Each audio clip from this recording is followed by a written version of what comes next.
Hey, good morning, Indiana. Welcome to Who's Left This Week, the Sunday morning news and politics show for the Hoosier State without all the bad faith BS, both sidesism, and MAGA gaslighting.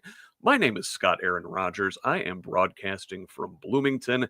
Another big week in the news. We've got quite the packed show, and I've got quite the panel of guests here to talk about it with me. First, a little housekeeping. Do be sure to subscribe to Project Next here if you're watching on YouTube. Like and share this video. Hit that bell icon. Get notifications whenever we have new content. Also, be sure to subscribe to me, Scott, here at HoosLeft.us. Find me on the socials at that handle as well. All right, enough of that. Let's meet our guests this week, starting with attorney, journalist, all-around swell fella, Abdul Hakim Shabazz. Welcome, sir. And general pain in the butt. So, no, always good to be here. Now, I think I got my technical issues worked out, but the day's still young, so. Good to have you. Always enjoy your contribution to these conversations. And listen, whenever Abdul's around, it seems that Tracy Martin is always around, too. There is Tracy, host of the Bluer by the Lake podcast up in the region there. Tracy, how you doing? Oh, good. So glad to be back here. Always love having you around. You, I believe, have surpassed all others to become our number one all-time guest. Stop it. For real? Love having. Yeah, I think you've been here more than anybody else. I'm not really counting, but we always love seeing your face. Do I get a pin? I will make a joke about seeing Cliff Marsiglio's face, but he will make that joke himself, I am sure. Cliff, welcome. Nice hat. Thank you. I've been told that we are not allowed to talk about Antifa anymore. Membership has been burned.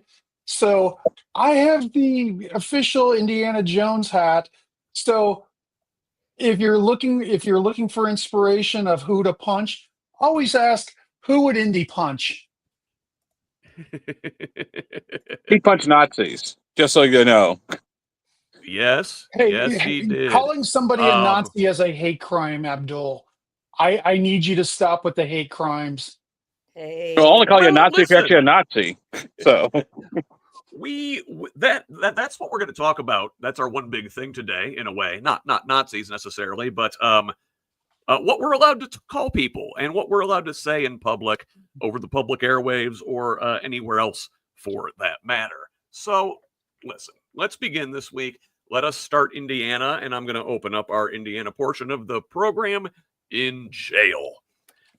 No, not like that. We're going to talk about the Indiana Department of Corrections. A couple quick stories from them this week. So, this one, we're going to start from the invaluable Indiana Capitol Chronicle. The state will resume $6 million in jail payments to 41 counties. This is tied to a couple different things. There was funding tied to like level 6 felony diversions. Folks like this used to be held in state prisons. Now they're held in local jails to offset costs.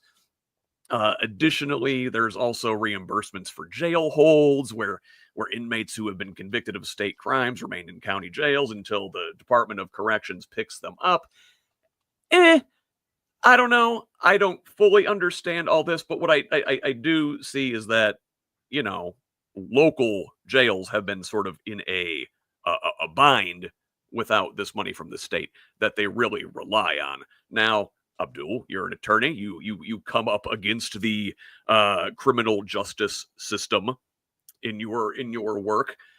Is this something that you see that folks in your circles are talking about? If you're asking us, is a guy on the street at Target talking about it? No. If you talk about the political class, the budget class, to a certain degree, yes. And if you think about it, the state's, late payments is, first of all, it's nothing new, to be brutally honest with you. When the states have done this before, they delay payments so they get their budgets in order. But I think what this one is just basically, with all talk about public safety, the perception of crime is out of control. Then juxtapose that with the states, the Medicaid, the budgetary shortfalls. Now it looks like we're not going to have one. So is it a big deal? Yes. Is it escape from Alcatraz? Probably not. No, and then really the bigger story in the criminal justice world in Indiana this week, I think, is more that the state, the Department of Corrections, is requesting almost $16 million in upgrades for the Miami Correctional Facility that is just outside of the old Grissom Air Force Base there, south of Kokomo, or is that north of Kokomo? I want to say north of Kokomo. Anyway, so the DOC is requesting $15.8 million from the state budget agency to upgrade the Miami facility as they prepare to house ICE detainees.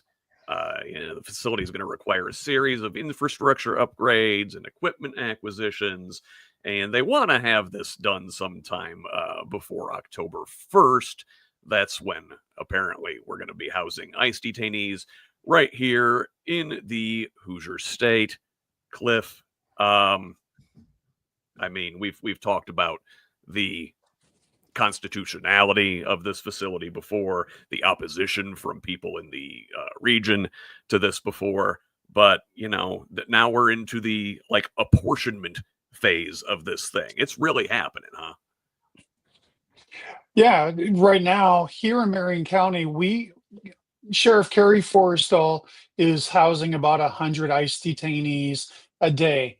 $75 a pop comes to about $7,500 a day that we are spending, and that's almost $3 million a year. Given that the sheriff has been asked to, people have asked the sheriff not to do this, but it's in his best interest to continue doing it. He says, well, I don't think there's a way to stop it, but his salary is dependent on what he is being given by the state and the federal government. And there's an extra $3 million that he didn't have last year. Kerry Forrestal, I can't find the numbers from the last 2 years, but I believe he's one of the highest paid public employees, with his base salary being about $160,000 in 2022. I can imagine it being quite a bit more this year because we are not providing those prisoners adequate support, and whatever we don't provide to them goes into his slush fund. Ooh, that's particularly gross when you look at it that way. Are we giving sheriffs performance incentives for locking people up? Like they're I don't know, a quarterback or something?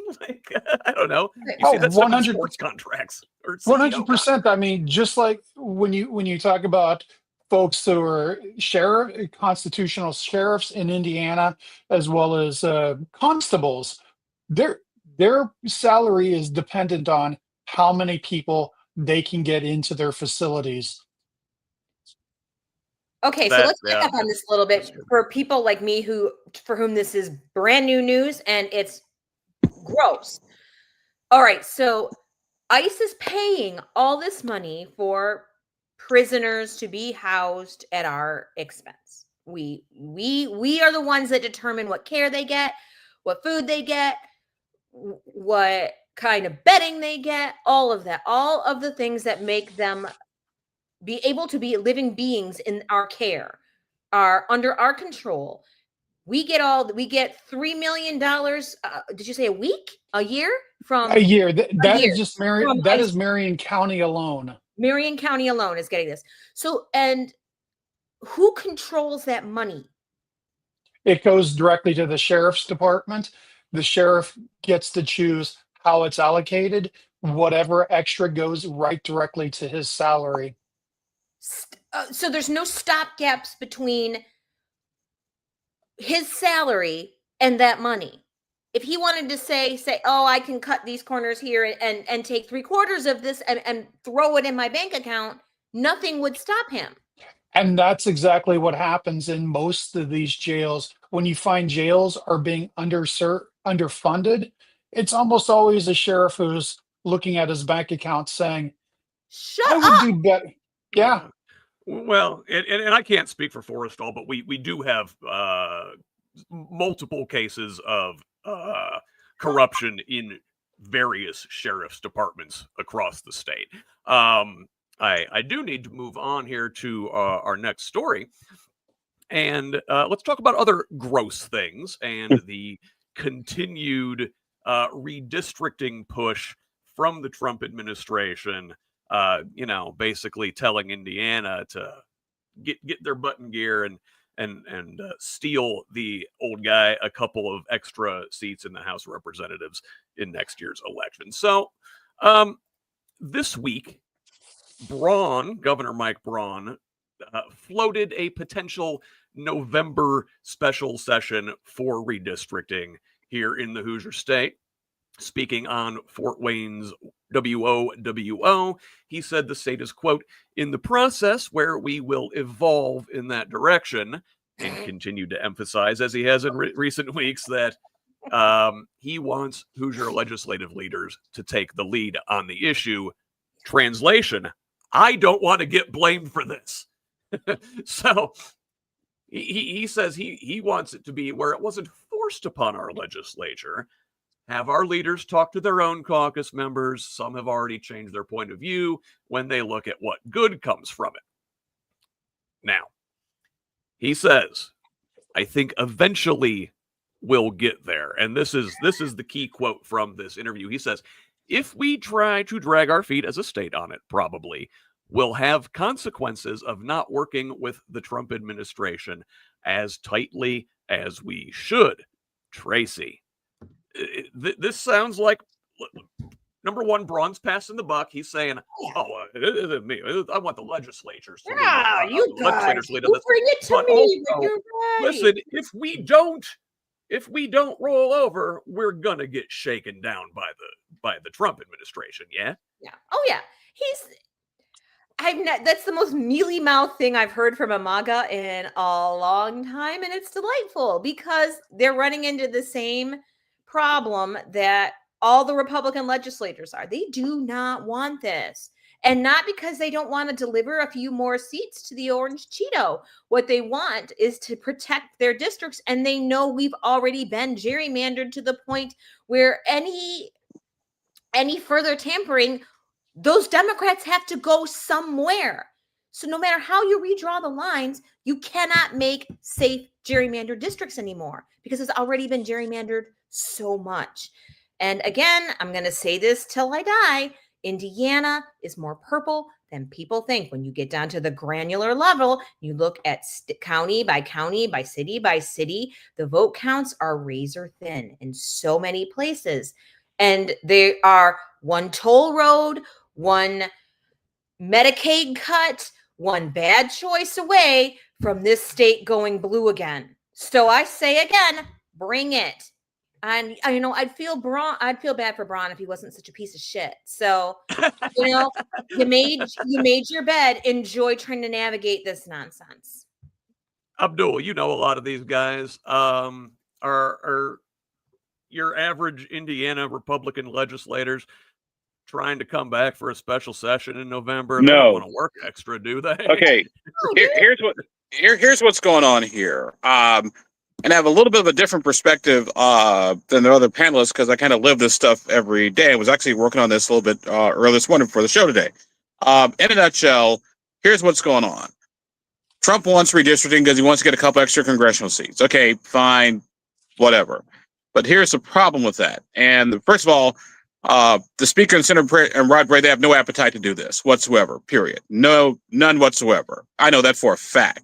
They have no appetite to be bothered with this. However, because of the position they're in, they got to sort of walk that public fine line. Number two, the Speaker told this recently to a group of, I want to say civil engineers that, okay, I'm getting ahead of myself here. Okay, here's a carrot on the stick. Here's what the Trump administration is doing. They're saying, look, you can do what we tell you. You can let us tell you what to do in a nutshell. So we need you to redraw the maps to give us, one to possibly two more extra congressional seats. By doing that, what the Trump administration is saying, hey, Indiana, You need some tolling authority for I-70? We got that for you. Need a Medicaid waiver here or there? We got that for you. Need Medicaid reimbursements for your rural hospitals? We got that for you too. And it'd be a shame if all that were to go away and disappear because you guys didn't redraw the map. So that's the one side of this whole thing. Now here's the other part. You start messing around with the 7th Congressional District, Andre Carson's seat. You basically take the 7th and you turn it like a giant spin wheel, which is one map that's kind of floating around out there. You will unleash there on the graphic there. Yeah, you will unleash so many Krakens that it is ridiculous. Because you have because remember the vote totals in a lot of races really aren't that much. It's like 55, 45, 52, 48. A bunch of African American women older start coming out and voting, you can have some problems. And not only in the 7th Congressional District, but I would argue statewide. So you can literally see a situation where Elisa Shala, Dan Elliott, I forget the other person who's on the ballot next year. All that could possibly change, literally. So, Diego Morales, yeah, that's right. How can I forget Mr. Diego? So think about this: redistricting out there. Diego Morales at the top of the ticket, really? Yeah. That's not exactly. Let's just say Diego's not the centerpiece of a statewide. He's coming to my race, town. So no, well, all right. So also in this regard, let's talk about the Democratic response. Again, Indiana Democrats are in a super minority. There's not a whole lot they can do to push back on this if Republicans decide to go ahead with it. They did hold a rally at the State House on Thursday and got a boost with a visit from Pete Buttigieg, who was in town to speak at the rally. Also visited Bloomington on Thursday night to give a student-moderated talk hosted by the Union Board and LGBTQ Culture Center as part of its Speaking of Excellence series. I went. My date was Cliff. Cliff, do you have any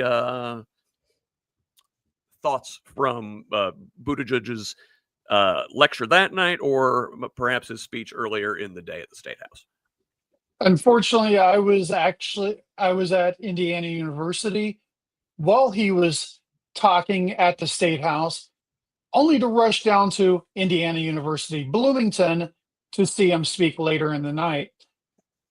From everything that I've heard, he gave a great speech about redistricting, made a lot of good comments. Now my brain's blanking, but what we heard later in the night was it only takes somebody who's well-spoken, who can reach across the aisles, and we change these voting, or we change the votes.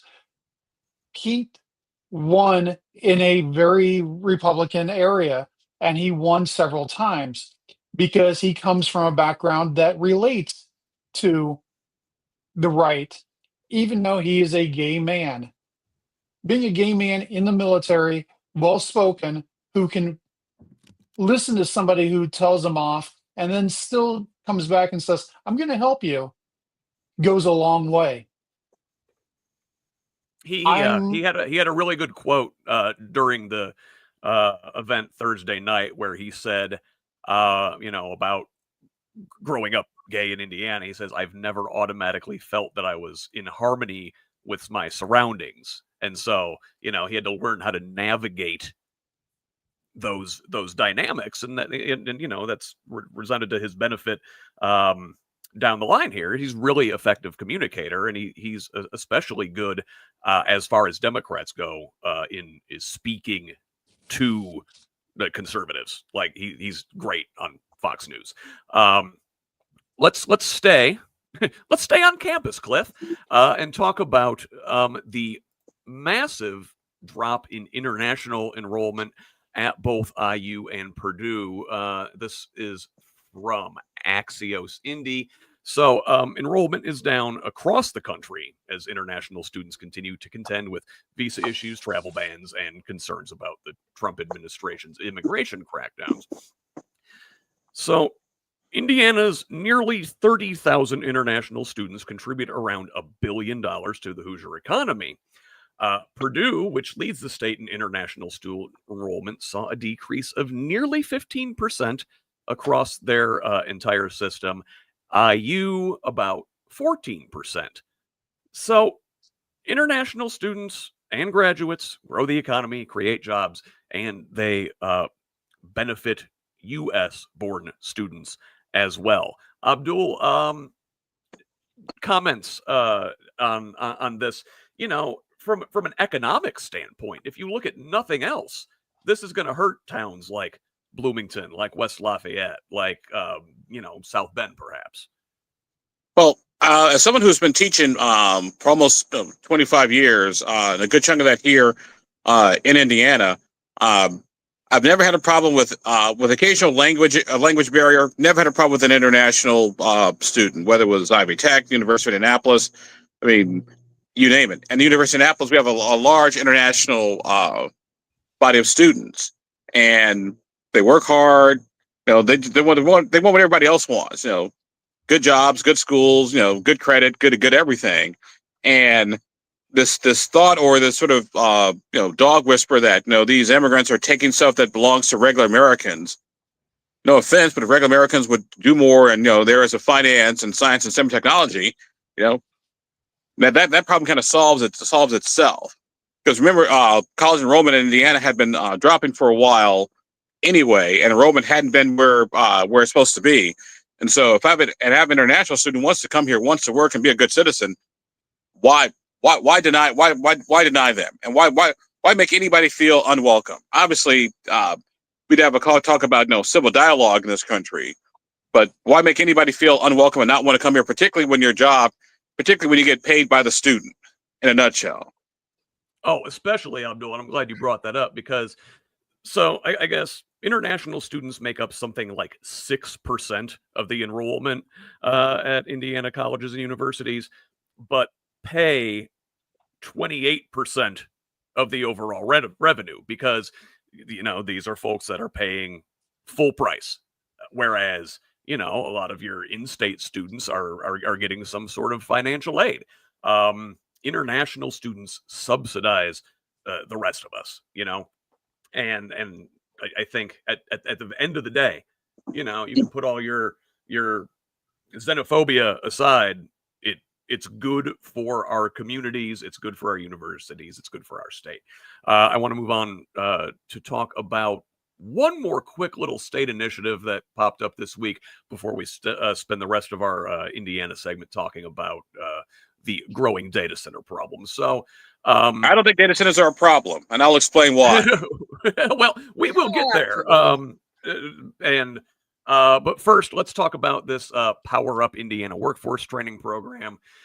Mike Braun announced this new endeavor. It will become the centerpiece of the state's workforce training program, utilizing $10 million appropriated by the General Assembly.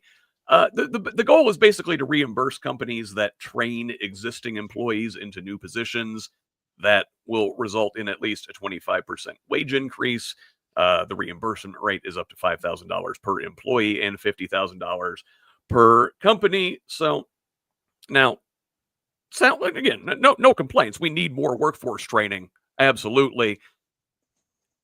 In 2017, Governor Holcomb introduced the Employer Training Grant Program, which sort of did a similar thing. Now, Cliff, is this one going to take off? Is this going to be noticeably different? What do you think? I've had to, in my work in education, I've dealt with people trying to do or trying to do. Why are words not coming to me today? Education upgrades for businesses. At several universities, we're working on credential systems where you get a certificate just like you would on any massive online campus, where you have a little badge that you can put on. These are not going to. We've tried to do this for 20 years. I've been a part of some of this. I've looked at it. I have never seen any success from any of this. As soon as somebody's skills are up, they find a way to drop them back down and say, you know what, we don't really need those skills because it's vocational training. And vocational training has this very hard habit, with the exception of plumbing or electricity. Vocational training is a lost art where you should be giving people the skills to learn anything. This is one of the reasons I love liberal arts training. It teaches you to teach. When you're teaching these very specific vocational training, for instance, if you teach somebody how to edit video, oh, are they going to use Audition or are they going to use Adobe Premiere? Well, the company may just switch from one package to the other, and you've lost everything because they've taught the very basic of how to do one task. I'm not smart enough to tell you about other vocational areas, but I do know technology. Yeah. I'm glad you make a good point with this vocational training. It's like in a way, you're always trying to catch up to technology, and technology is always sort of outpacing you a little bit, especially with this AI boom that is coming and may displace countless workers. And that ties in very nicely to what we're going to spend the next 20 minutes or so talking about here. And that is the massive growth of data center construction in Indiana. Now, Abdul says he's pro data center. We'll get to that. We'll also talk about the potential drawbacks. But right now, more than 30 data centers are already operating just in central Indiana. Often they're there and you don't even really know they're there or what they're doing. And while the state celebrates the growth, not everybody is a big fan of this. Indiana's offered tax breaks to lure data centers, and just last month, the IEDC approved incentives for more new projects. Now, up in Tracy's neck of the woods in northwest Indiana, a couple counties away, not right next door, but over in LaPorte County and western St. Joe County. So saw this great short movie. It may be 12 to 15 minutes from More Perfect Union. Links in the show notes. It's on YouTube, talking about the proliferation of data centers in Northwest Indiana, specifically this huge Amazon Web Services $11 billion data center in New Carlisle is their largest capital project, and the largest in the state's history. We talked last month about how Department of Environmental Management has already been involved in that project as their construction is impacting wetlands. We just saw this week another potential data center in the New Carlisle area get an unfavorable recommendation from the St. Joe Plan Commission. And then also in Michigan City, again, 20 minutes from New Carlisle there, the city council there voted to give a massive data center a tax abatement for 10 years, after which the city is estimated to get about $1.5 million a year. We don't even know who's building that one yet, just that it is a top 50 US based company. A lot of shadow companies and holding companies and paperwork shenanigans to obfuscate the actual owners of these facilities. Excuse me. So, Tracy, I'm going to start with you because that's your neck of the woods. Are you getting them in Lake County as well? Oh yeah. Well, they're trying. So here's the thing to understand about NWI for anybody listening who's not really super up on the region. we do not have the land resources that some of the other counties where these are proliferating are. Like in particular, like my area, I live in Munster, which is right on the border with Chicago. We are landlocked. Like we have almost no space left to develop, but they found a corner that they want to appropriate for a data center here. We also have a super aging grid, and it's not been invested in. We don't really have, so the next storm that goes, if they have that data center, we're all going to be without power. It's a problem when you're looking at this area. We just don't have the land that they are looking at is adjacent to wetlands and protected areas, because I mean the way that the national park works, it's like latticed with private land. So there's a theoretical opportunity for somebody to say build a fucking Amazon data center right in the middle of the Indiana Dunes National Park.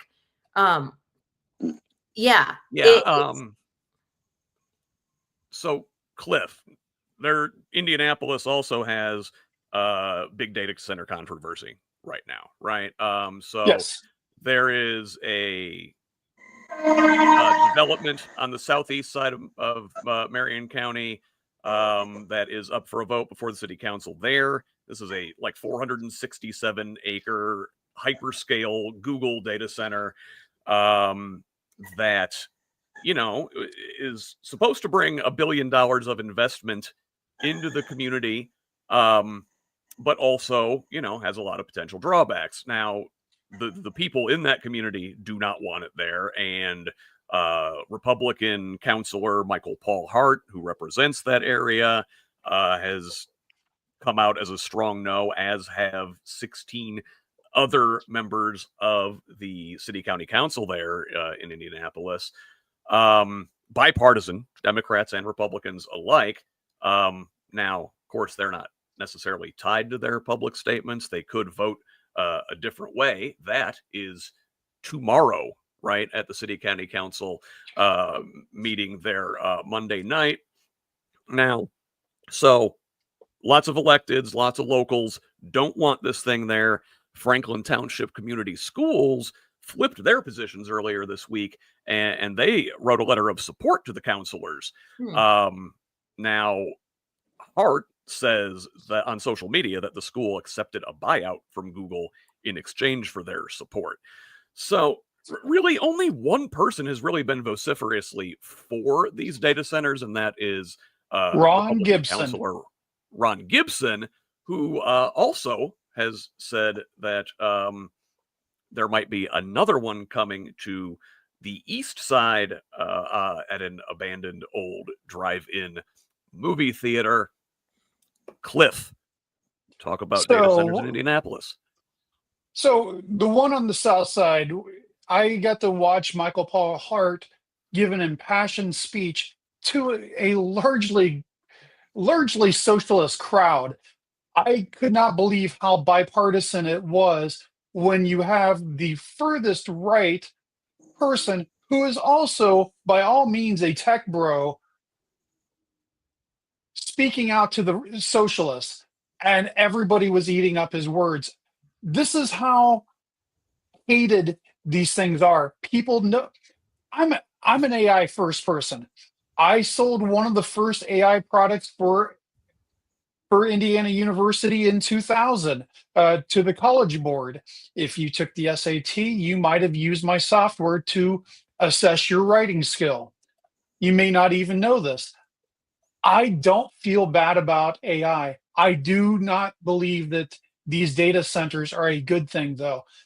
And when you look at the tax breaks, we are going to be losing 10 times as much as we gain. This $1 billion worth of infrastructure is not going towards the city. We are on the south side. We are looking at approximately the space of 2 Indianapolis speedways full of just concrete, no place for the water to run. As Tracy had mentioned, this is going to destroy all the wetlands.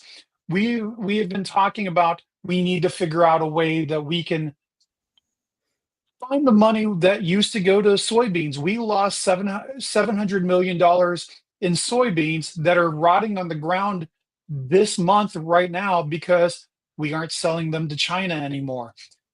And we're trying to figure out where we're getting that money back. We're not going to be getting it from these data centers. Ron Gibson is literally the only person who is supporting these, and that's because Joe Hogsett told him to support them. Joe Hogsett is the Mike Braun candidate for Indianapolis. He is the one Democrat who will do what Braun tells him to because Joe likes to cower. He likes to hide in his office in his basement in Nora and cower to Mike Braun. I've seen it up close. I've seen them both. I've seen Hogsett grovel to Braun in person. It was disgusting. And I can tell you, they didn't even see me until I came up to shake their hands. Something that I'm a little embarrassed that I wanted to do because I don't like touching either of them. But I needed to make my presence known after they just were after Braun was groveling or Hogsett was groveling to Braun. And now we have Ron Gibson groveling to Hogsett so he can pass the grovel up the line so Braun can grovel to Donald Trump. Okay, Cliff, listen. So you said you're an AI guy. You're pro AI. Oh yeah. You know, I use it some. We all use it. We all use a ton of data. We're using a ton of data right now. They're gonna have to go somewhere, right? So, Cliff, you posted a good link to the Indy Star's James Briggs. James Briggs making an argument for data centers in his column this week. Abdul, do the same. Well, here's the thing, and you're absolutely right. Data centers are sort of the new NIMBY, so to speak. My late lovely mother used to have a saying I've been using a lot lately, is that everybody wants to go to heaven, but nobody wants to die. Now, here's what that means. When it comes to the data universe, we all have our phones. We all love sharing our memes, streaming our Netflix, our Hulu, or Amazon. We all want the data. Okay, that's fine, but the data's got to go somewhere. Where is the data going to go? Plain and simple. You don't like the data center? Okay, fine. Then what's your solution for all this massive data that, by the way, which is growing like crazy? As you know, everybody has a cell phone. You know, we all tweet, we all post on social media. This program is streamed on the internet. I mean, the data's got to go somewhere. So my thing is, you make the most of I won't necessarily say unpleasant. You make the most of the situation, and in a nutshell, that's it. In Franklin Township, you know what it's about. It's fundamentally for the school district. It's about money. Let's be honest. It's about money. Schools don't have as much money as they used to. Here's some money. Here's some things our kids need. We'll take it. Over near Mordansville, I just interviewed the head of their economic development corporation over there this week for my Indy Politics program. And he said basically what their data center people did was when they built those relationships, they had the people in, the locals in from day one. I think that's probably more the problem with the Google data center is not so much the data center, sort of how it was done. But at the end of the day, you may not like a data center. Okay, fine. How are you going to get all your stuff? There are ways to do that, though. The problems we have with these data centers are when you talk about Google, they're coming to the Midwest because they can do things more economically cheaper than they can out west. Out west, they force everybody to use closed loop cooling systems. Closed loop cooling systems means we're not putting water chillers on the roof and spraying water that should be going to crops. It should be staying in the wells for our urban or for our rural people. It is putting a strain on our water cleaning supply. Yeah. We have closed loop versus open loop. That in itself would, if we use closed loop, it's going to add 20% to the overall bill. However, it would save our water systems. we do need data centers, and I'm not against data centers. I'm against destroying our environment to do that. There are multiple ways to do this ecologically sound, but we are going and saying, you know what, we're going to give you all the money so you could do the worst job ever, so you can use Yeah. outdated equipment that that is not electronically sufficient. You can, in 10 years, we're going to have chips for AI that require 10% of the power that we're doing now and do 10 times as much as we are today. And then what are we going to do with these hulking buildings that are dotting our entire state's landscape at the breakneck pace that we're building them, have no environmental safeguards behind them, and are being managed? Okay, so Abdul, before you accuse me of being, regressively and reflexively anti anything that a Republican likes, I'm not. I work in tech. I've been doing AI forever. What I object to strenuously is AI being built in our backyards because we don't have anybody that is taking care of us or providing reasonable safeguards watching over. I don't want AI centers built all over Indiana under Braun's watch, because he does not give a good God about any of the things that Cliff just mentioned. He's not going to do anything to protect our water supply, to protect our farmland. Because if this is Indiana, we're supposed to grow food. If all of our farmland is taken up with big, hulking, huge data centers, where are we going to grow soybeans when we need them again? And will that land be eliminated permanently? The issue I think with these, Abdul, before you go on, I'll let you talk here, is that we're giving away the farm, sometimes literally, but it's like a race to the bottom. We're giving away tax abatements and valuable land and water resources, and subsidizing the building of these things with our electric bills, when it doesn't have to be that way. Like, we could have these things, but like Cliff's saying, okay, do the closed loop water system, cover these things in solar panels so they're not on this pulling power from the same grid as the rest of us, or so they're self-sufficient, paying for the infrastructure up front. Yeah, and furthermore, like Tracy up there in your area, like, that's where these things should be. We've got a bunch of old, decrepit factories and warehouses and stuff that, maybe aren't as useful anymore, where we could redevelop that space. And y'all are on the lake. I mean, there's as much water as we could ever possibly need there. We don't need to be sucking these things out of the groundwater. We should be, listen, we've, like in Michigan City, we got the coal plant there, and there's the big cooling tower. Everybody thinks it's a nuclear thing. They use the water, they cool the water, they put it back in. Now, I'm not saying NIPSCO's a great environmental actor, but I'm saying there are things that when you can come be up done. Here and they shouldn't be here where there's no water. More development on Lake Michigan, it makes a lot of us go, rah! Because do you know, if you've ever come up here and gone to the beach next to the BP refinery and watched the oil go cascading out over Lake Michigan, you get really, really, really suspicious about what industry will do up on that shoreline.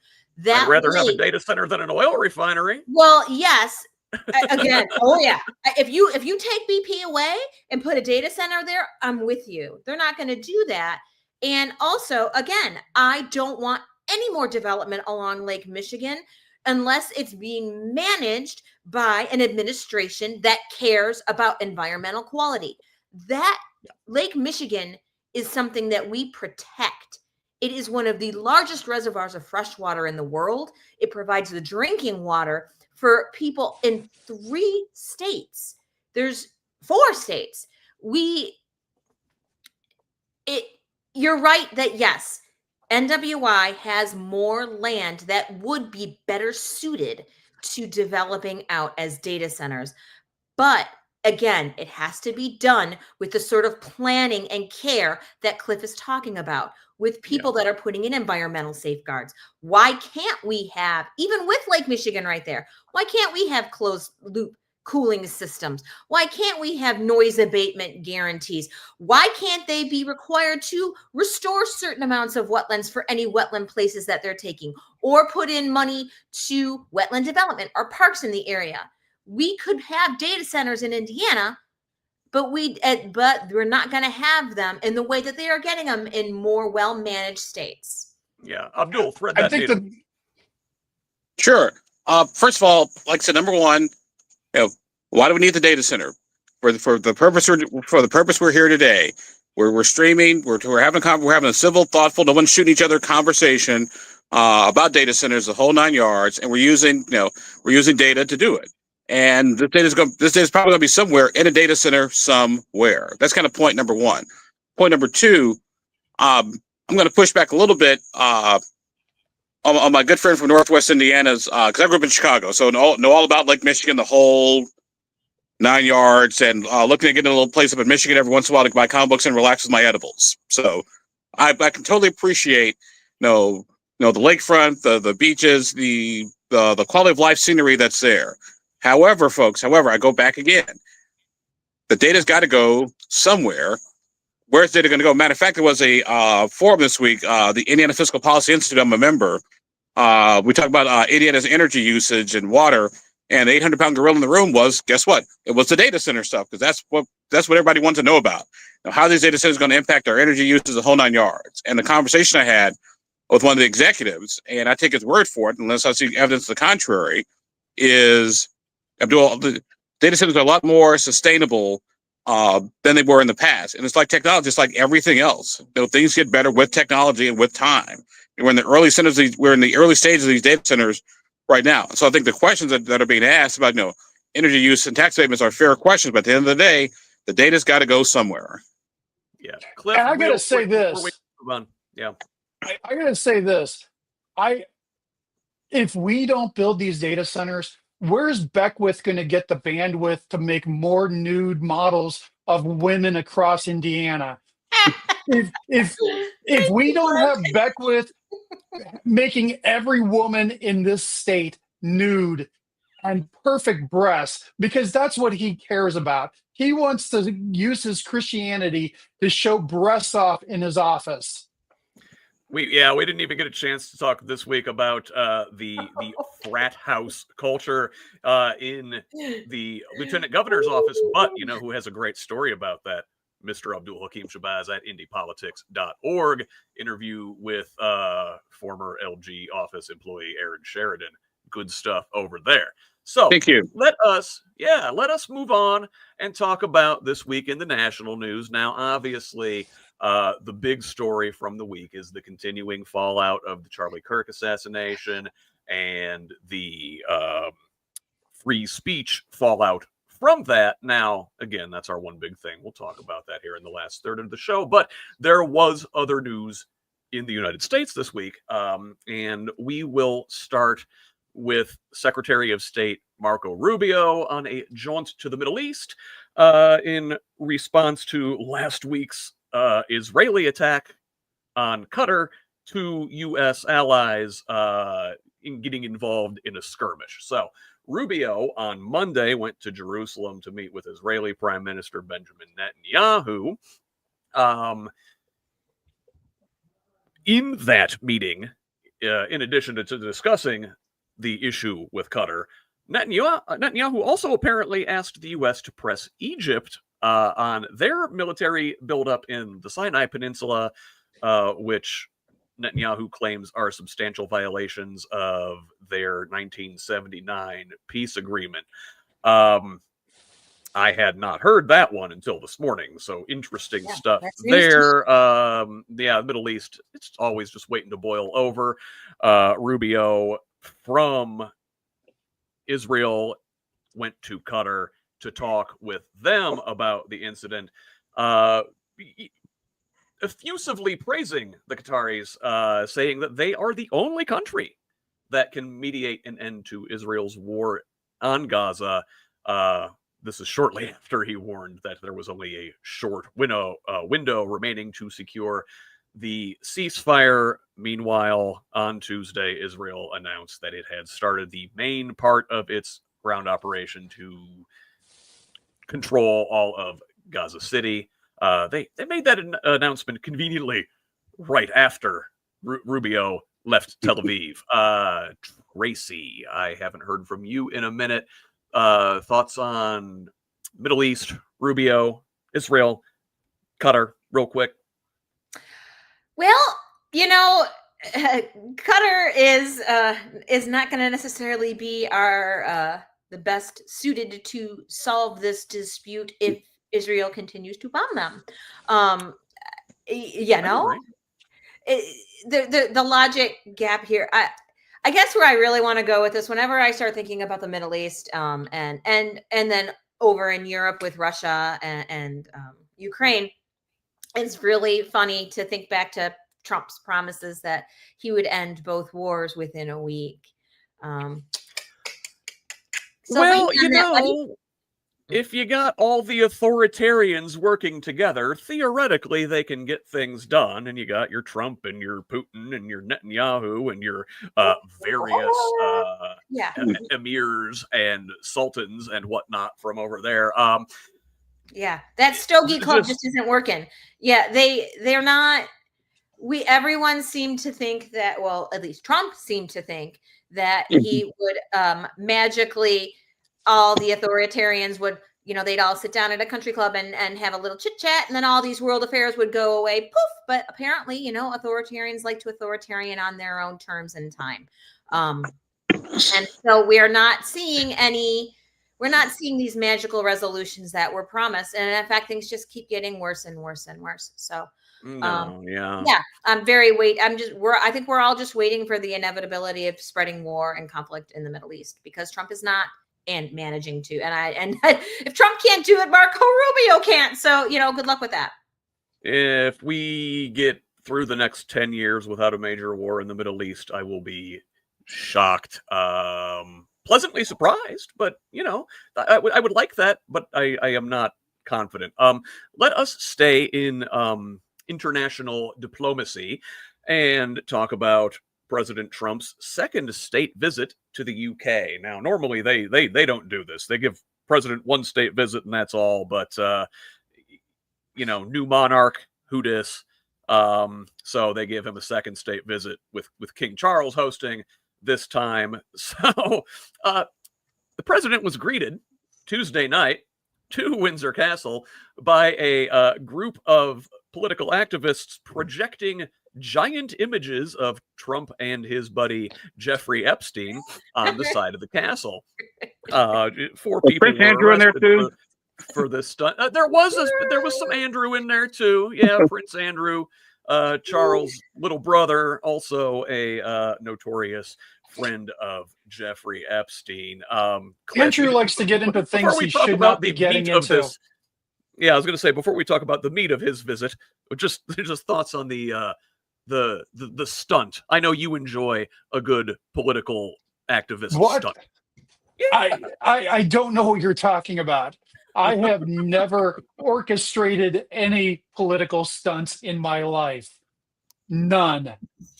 Not a no. Lies. All lies. Including, go ahead. I've been told by journalists multiple times, if you want to get on the news, you need two things. You need to actually be focusing on something that is informative.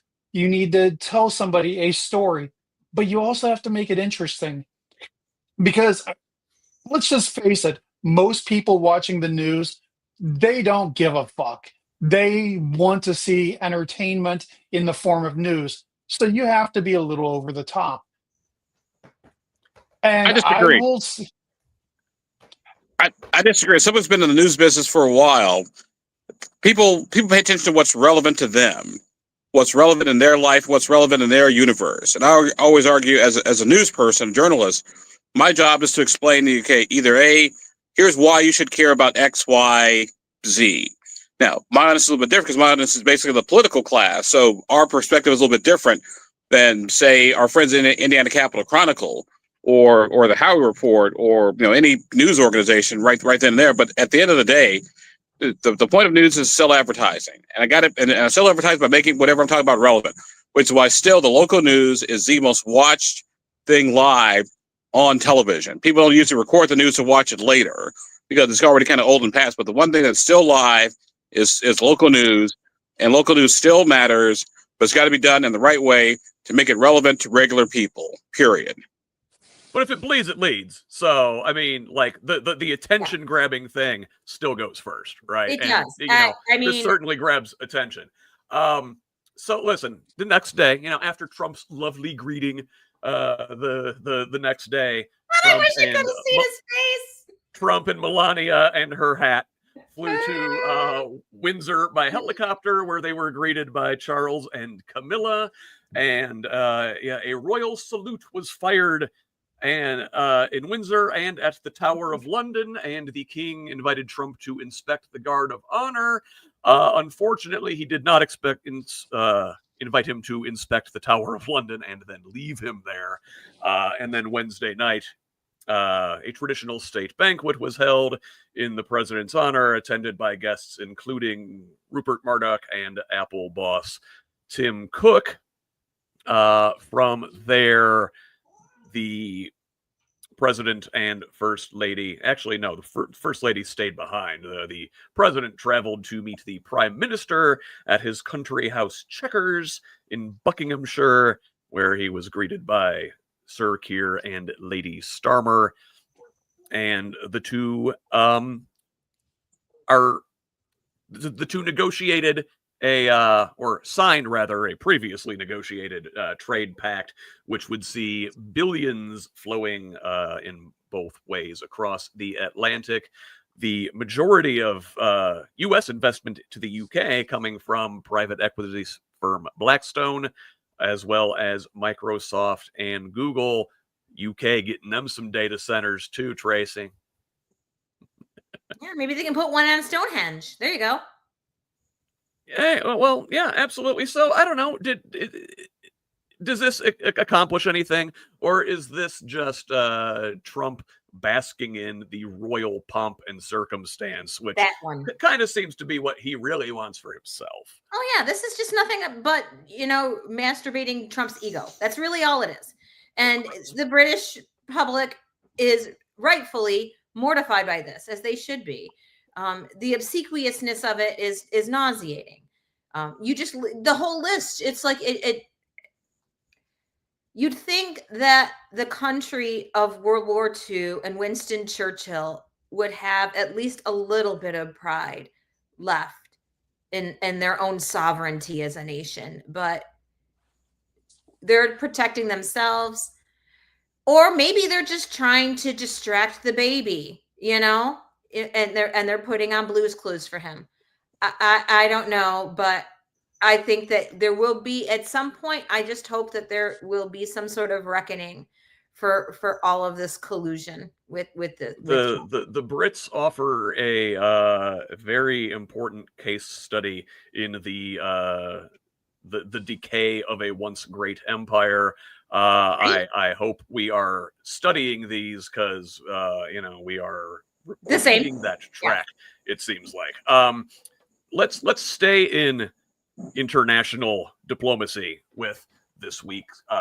Well, that's actually the second week of the UN General Assembly. However, the general debate, which is the big meeting, begins this week on Tuesday with at least 188 heads of state, heads of government, and other high-ranking officials preliminarily set to speak in New York through September 29th. So already sparking dismay ahead of this year's event, and this story comes from Al Jazeera. Already sparking dismay has been a decision by the United States under the Trump administration to withhold or revoke visas for Palestinian Authority and PLO officials to attend the gathering. That comes at the same time that France and Saudi Arabia are set to host a conference on Israel and Palestine, promising to join several European countries in officially recognizing a Palestinian state. Last week, Belgium became the latest country to do so, following France, Malta, Australia, Canada, and the UK.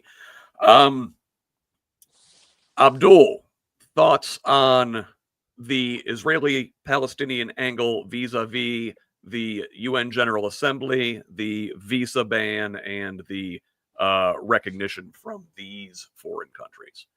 Well, still, proverb may live to see interesting times. I think we're interesting with a capital I, believe it or not. I look at it like this. At the end of the day, this is going to sound really bad, but Arabs and Israelis and Palestinians have been basically fighting over desert for 6,000 years. It's a desert. We visit the desert. We go gamble in the desert. We don't live in the desert. And in a nutshell, they're basically fighting over land that's basically it's a dispute that's 6,000 years old. And I don't know how you stop people from wanting to kill each other who are basically related to each other. You know, family fights are sometimes the worst fights in the entire universe. Now, with that said, the United Nations, it is what it is. And I think it's interesting that these other countries are, recognizing, Palestine as an independent state once and for all, and basically saying, what the U.S. is going to do, what the U.S. is going to do, fine, we're going to go do our thing and move on. Because the U.S. will veto at the UN Security Council any effort to formally recognize a Palestinian state by the larger body. So this year we are seeing, this is from the same article, multilateralism challenged from inside and out. Despite UN leadership seeking to strike a celebratory tone, as this is the institution's 80th anniversary, the last decade has been punishing for the global cooperation the body has long spearheaded. Obviously, Trump in his first administration withdrew the U.S. from the Paris Climate Accord, the WHO, and the UN Human Rights Council. Then former President Biden got us back into those things. Trump gets reelected, takes us all out. Not good for stability and consistency. Certainly, also this administration, Trump has undertaken widespread cuts to foreign aid, including hundreds of millions of dollars to UN agencies and caps on further spending. Despite this, the UN still is far and away the largest funder of the UN. So, with the U.S. sort of receding from its leadership role, China has for years sought more influence in the UN, particularly through peacekeeping missions, and then also South Africa and Jamaica this year have really leaned into UN mechanisms like the International Court of Justice, leading the charges against Israel for their genocide. Tracy, I'm going to ask your thoughts on the rest of this week's General Assembly. I don't know what to say about that. Like I'm not actually probably the right person to talk to about that. So I am going to boot that one over to Abdul. No worries. Hey, my name is Abdul. So when it comes to the Middle East, I know I'm an expert. Yeah, whatever. No. Like I said, welcome to politics in the 21st century. This is it. I'm just waiting for Khan Noonien Sung to pop up. To be honest with you. I mean, Cliff, I remember when folks our age were growing up, you get to a certain age and you do the mock UN, right? I think mock was supposed to be a adjective there and not a verb. I was a dirtbag back then. I was an academic dirtbag, but I was a dirtbag nevertheless. I didn't hang out with the model UN people. I hung out with theater geeks and other nerds. However, the one thing that I'm waiting for is I just want to see the whole theater. Speaking of theater, I want to see this whole theater of Mondami personally arresting Benjamin Netanyahu. Well, we're going to have to wait till next year because, the election in Oh, New I York hate is that. going to be after this week, this week's visit from the Israeli Prime Minister. Wow, we're still talking about international trade and diplomacy because that's kind of where this week has been outside of the death of free speech in the United States. So, we've also got the Indian Commerce Minister coming to the U.S. for trade talks this week. That is Piyush Goyal. He will lead an official delegation to the U.S. for trade talks on the 22nd. That's the middle of this week. The U.S. has imposed a 50% tariff on Indian goods. I want to say due to their continued purchasing of Russian oil.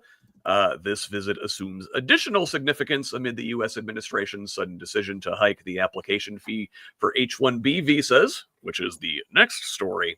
A lot of Indian students come over here, and then Indian workers later come over here on the H-1B visas. So, Tracy, do you got something to say about this one?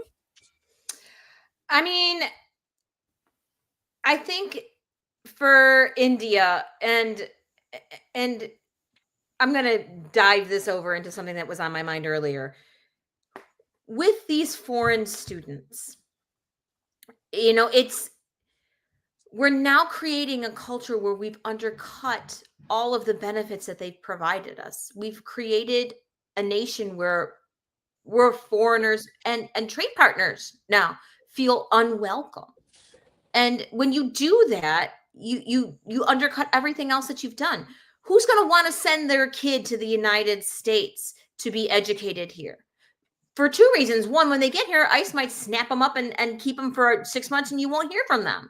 And two, Yep. because our education system is being kicked into the toilet now. So we've lost all that revenue and we've lost the cachet that comes with it. We've lost all of the development and the R&D strength that our country used to have. And now other foreign trade partners are not going to want to send their expertise here. We haven't even touched on what happened with the South Koreans for all of this manufacturing might that Trump wants to resurrect in the great old industrial belt of the United States. And then they send the people over here to do it. And then ICE comes along and says, I'll take you all. Who in South Korea is going to want to come and help us build our battery powered plant factories? No one. Yeah. I'm glad you brought that up because that is a major international incident. The South Koreans are not happy that this was done to their citizens. And, those are the folks, high-skilled foreign workers like those, South Korean like battery technologists and engineers that were building this factory.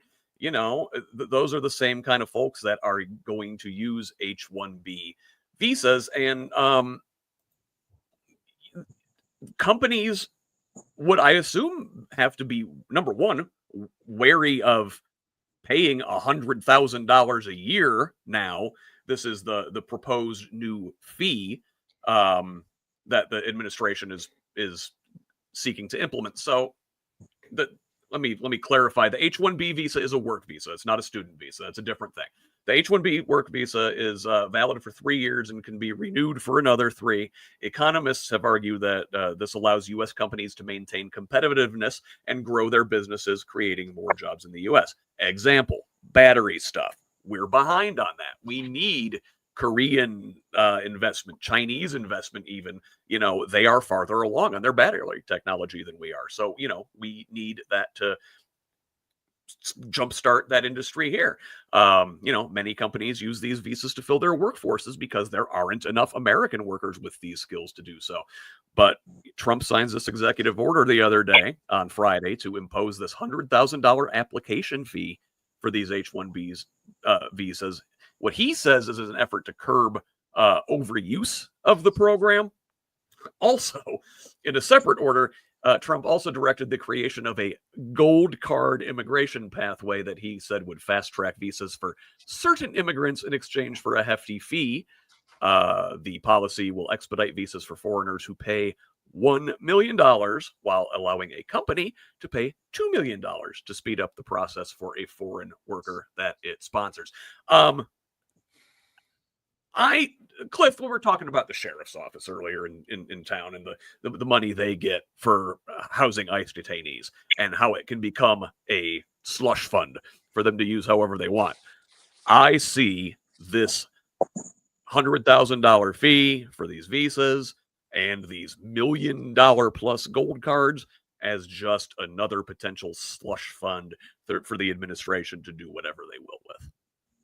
I mean, we've been doing this for years, though. There's been programs where if you are an immigrant and you commit $5 million to building a U.S. business and continue to fund it at $1 million every year for the next 10 years, you were given citizenship. We've been doing that for the last 20 years. So there have been programs like this. We don't know where the money goes to for all these, but they have had these similar products. I step back from some of my friends.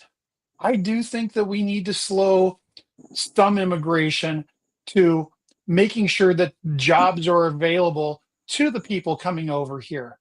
I think we need to make sure that we have skilled labor.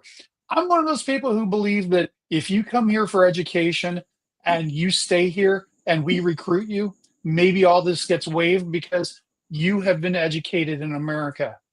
I want to see skilled workers here. I want to see skilled workers training our next people. You might not be able to see this here, but I've got, let's see if I can, my camera does not move that well. I've got skilled manufacturing in my office right now. I've got a small CNC machine and 3 3D printers. I talk to students. With those 3D printers? A lot of times it's helmets. I'm gonna CNC music factory in your house? I've also got my synthesizers over here. Stop this. But yeah, I want to see. I hand kids a caliper. They don't know how to use caliper. You hand an international student a lot of this stuff. They come trained in engineering before they even get here. We are not training the next group of students on how to use the technologies that are here. It's interesting watching the places that do teach 3D printing. Honestly, it's one of those things where if I were running a school, every student would know how to run a 3D printer. Yeah. So, lots Cliff, of stuff there. Go ahead, Tracy. Here's the question. If Trump continues and Republicans in general, MAGA Republicans, continue this trend of attacking America's institutions of higher education, how are we going to accomplish that? Or is this a trade school sort of situation to you? I look a little bit differently. I would argue that actually coding is sort of the new trade school in a sense. I argue it is because number one, it's the plumber, it's the mechanic, it's all that stuff that I have no idea how to do, I have no desire to learn how to do. I got enough jobs as it is already. Because remember, my dad said I need to learn to change oil on oil. I was like, why? Like I go to the store, I go to the oil change place. It's done in 10 minutes. I don't know how to do that because my skill set is in another universe. And I think to a certain degree, that's where we are with the H1 with the visa situation. Because look like this: you wouldn't need the skilled labor if you had the skilled labor here, plain and simple. And I think the visa debate is just symptomatic of a bigger issue we have in this country now, which is make sure we have a skilled workforce that can do the jobs of the 21st century, and at the very least know how to think and how to critically think, so they can adapt to the new jobs of the 21st century. All of which requires a robust system of post-secondary education, which is not something we're investing in now, and the institutions that are currently providing it are under constant attack by this administration. We're going backwards there on that. I do need to move us along to the next topic here. Federal Reserve this week cut interest rates for the first time this year, and the first time in quite a while, actually. Jerome Powell, Fed chair, says, quote, the labor market is really cooling off. So the policymakers opted for a quarter point cut to the central bank's benchmark rate, bringing it down to 4%. Now, the labor market, as Powell said, appears to be slowing dramatically. August jobs report showed just 22,000 jobs were added. And that report also showed that we lost jobs in June for the first time in quite a while.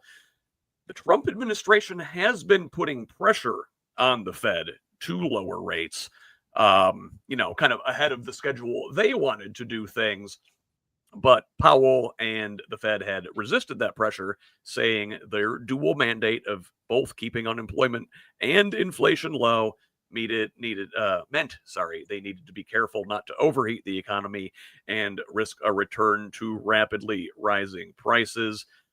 We recall we talked about this over the last couple of weeks, that Trump is trying to fire Fed Governor Lisa Cook, the first Black woman on the board of governors, over trumped up allegations of mortgage fraud. She hasn't been charged with a crime. And for all reports on the matter seem to suggest that this thing is a cooked up witch hunt. She remains in place. Now, what is interesting this week is that, the Fed is lowering rates because the job market is slowing. Well, inflation still remains stubbornly high, and probably will as long as we have this tariff regime in place. So the Fed are in a bind here, because the only tool they really have is to raise and lower rates. I am not an economist. The economy is not my strong suit. I don't know. Abdul, you're far smarter than I am. Can you explain this rate cut and why it's important? Yes, it is. It's class. It reminds me of an episode of The Twilight Zone where the guy gets like a foresight he's going to die by getting hit by something, in 2 days, and so he tries to avoid getting hit by the car, but everything he does is getting hit by the car. If you think about it, the Fed cutting interest rates to deal with inflation. Well, why are we dealing with inflation? Well, let's see. We're throwing tariffs on everything. That's rates causing prices to go up. You got your visa situation where we're short in the workforce. So guess what? Got to pay more, and so the price goes up. And everything that the Trump administration is trying to do is cause inflation. Like, here's the thought: how about you stop? And they'll cut that crap out. Be a real free market capitalist like I am. Let the economy kind of sort of run itself. I mean, I jokingly say these guys came as social conservatives, but they're governed as conservative socialists. Is what they're doing. Oh, especially, yeah. Well, I mean, we talked a couple weeks ago about, the administration like taking a stake in Intel. Now, as a socialist, I approved of that. You probably wouldn't, but it makes strange bedfellows for sure. Let's move on to this story here. One I wanted to spend a little bit of time on. So, for the third time in 2 weeks, the United States has struck an alleged drug boat in international waters. Trump said Friday that he ordered another one.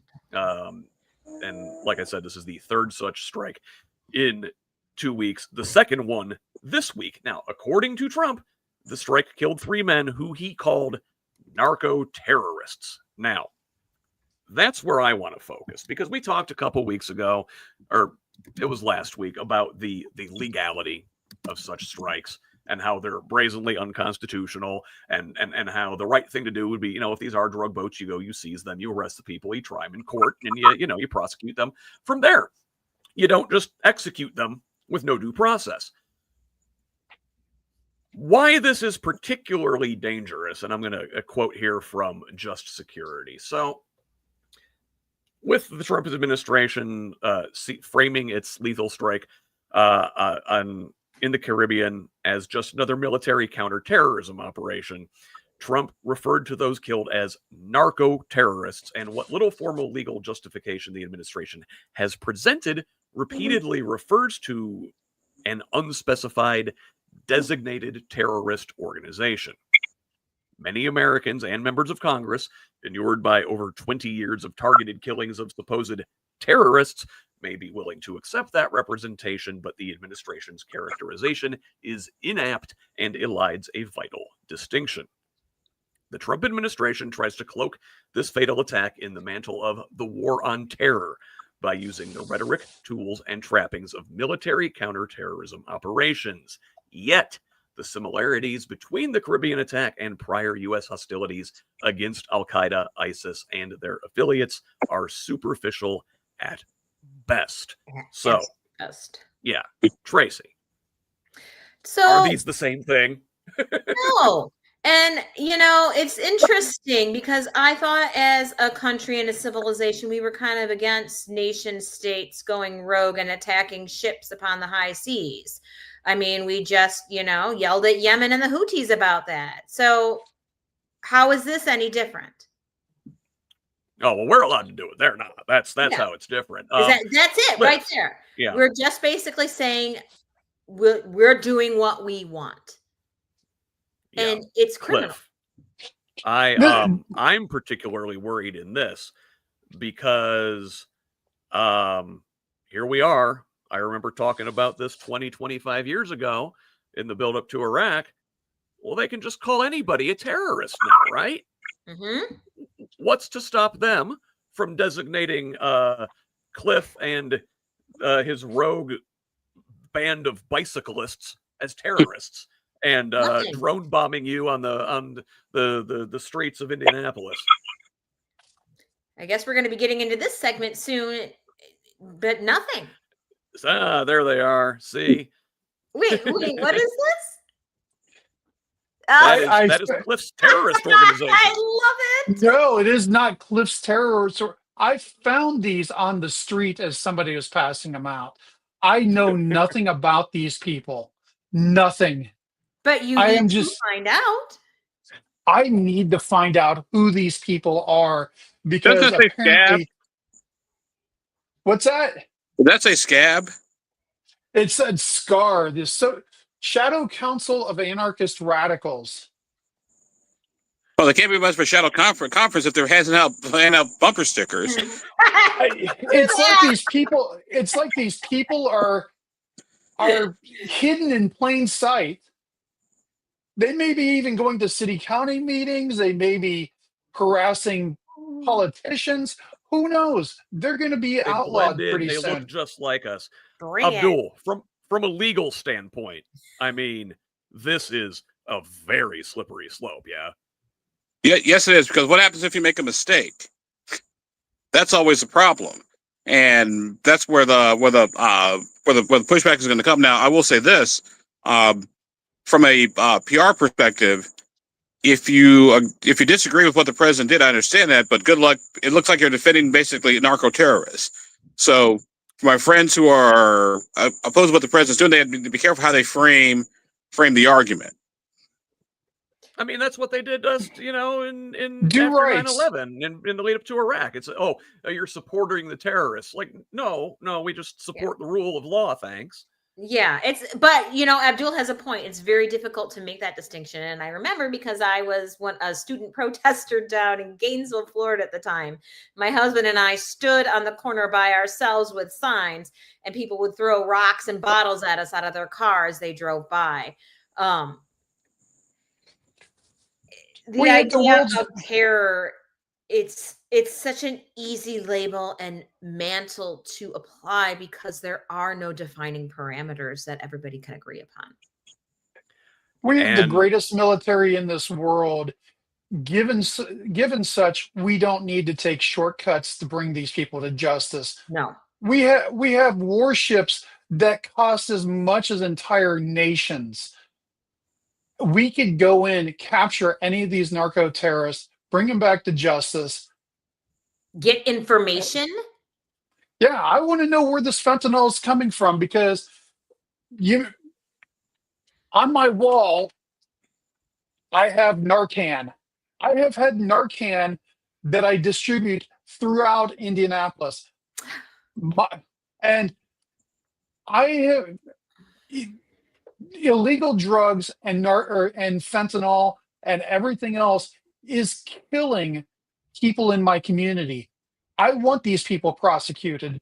I'm not one of these people who believe that we should legalize all drugs. We should not be allowing these terrorists to bring drugs into our nation. And I want them brought to justice. I don't want them murdered, because how the fuck do we know if we're getting the right one, or if we're just virtue signaling to say, oh, we just killed some brown people in South America? That's good enough. That's not good enough for me. I want their operations stopped, and we are just going for the photo ops. Or it's a North Korean fishing boat out in the dark while we're doing a special ops mission that we don't want people to know about. Yeah, that too. We talked about that one recently. Abdul, go ahead. Here's something else to think about too is, and I've always said this about our war on drug type issue. Whenever we declare war on something in this country, we usually get more of it. War on poverty, war on drugs, war on whatever. But I do think if you really want to deal with the drug issue in America, I say you got to. You'll love this for you Gen Xers. You got to go supply side on the drug issue. In other words, why? What if you the supply goes away if there's no demand? And so the question is, why is there demand for drugs? Why is there demand for fentanyl? What's going on in people's lives that they feel need to escape 24-hour, 24/7 a day? Is it mental health? Is it the economy? Is it something else? I'm not saying go all socialist or not by any stretch of the imagination. What I am saying though is if you don't look at it from the demand side, you're going to have an issue. You're never going to solve the problem unless you look at why people want it in the first place. Well, I like you thinking with that, Abdul. I do. I am all about looking systemically at the issues that face our nation. And that's always the smarter lens to start. But I think the idea that we'll ever be able to eradicate drug use by... No, we won't. People using, by the way, people have been using drugs since before day one. Yeah. Oh, yeah. I mean, it's never going to go away. I think it's a medical issue. I think we need to look at ways of treating drug addiction in that way. Because, I mean, look at cigarettes. You find a stimulant, and there you go. Yeah, this is the thing we talk about on here all the time is tackling these issues upstream. It's efficient, it's cheaper, and it's also the right thing to do. So, I do have to move on and to our last story here. And really what I'm going to do is I'm going to wrap these into one, because although it's the next one on my list, it looks like Larry Ellison and the Ellison family are going to be buying TikTok here in the U.S.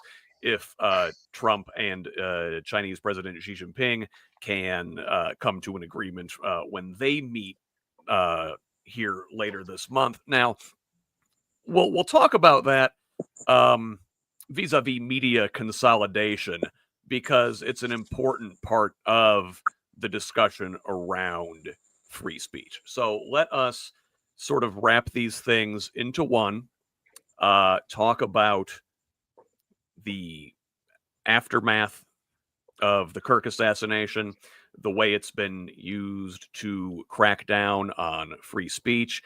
We had the Jimmy Kimmel suspension / firing, we don't know at this point, announced earlier this week, and that's sort of been what everybody is talking about. And I think for a good reason, because if there is one thing Americans value, I think above all else, and that really, like, almost all of us across the political spectrum agree on, it's that the government can't punish you for your speech.